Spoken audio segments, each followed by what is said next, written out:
दिल्ली में चली झाड़ू। एमसीडी इलेक्शन के परिणाम के बाद एक बड़ा वर्ग यही कह रहा है। दिल्ली सीएम केजरीवाल भी कह रहे हैं कि अब दिल्ली में डबल इंजन की सरकार। आप मुख्यालय पर जिस तरह का जश्न देखा जा रहा है, बिल्कुल उसी तरह का है जो साल 2015 में बहुमत के साथ आई आप सरकार के समय था। लेकिन हार कर बीजेपी के खेमे में इस नतीजे को अलग पैरामीटर से देखा जा रहा है, वो है बढ़ा हुआ वोट शेयर। आम आदमी पार्टी ने 134 सीटें जीत ली, लेकिन उसके वोट शेयर 2020 विधानसभा चुनाव में पाए गए वोट से कम है। दूसरी तरफ बीजेपी जहां 104 सीट पर रुक गई, लेकिन 2020 के चुनाव में पाए वोट शेयर की तुलना में वोटरों को लुभाने में कामयाब रही। आम आदमी पार्टी को 2020 के विधानसभा चुनाव में 53.61% वोट मिले थे,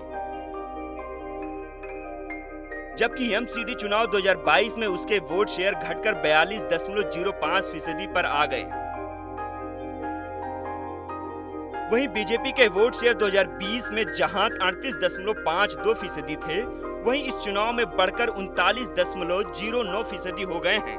बीजेपी इस बढ़े हुए वोट शेयर को साल 2024 में होने वाले विधानसभा और लोकसभा चुनाव के लिए बेहतर मान रही है। वहीं उसके लिए दिल्ली में बदल रहे समीकरण भी फायदे के हो सकते हैं। आम आदमी पार्टी साल 2013 में आई, उसके पहले कांग्रेस और बीजेपी में नेक टू नेक फाइट होती थी।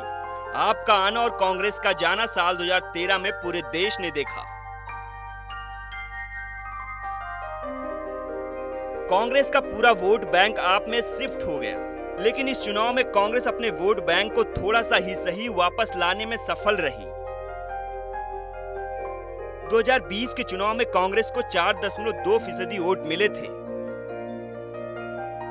2022 के चुनाव में वो 11.68% पर पहुंच गया है।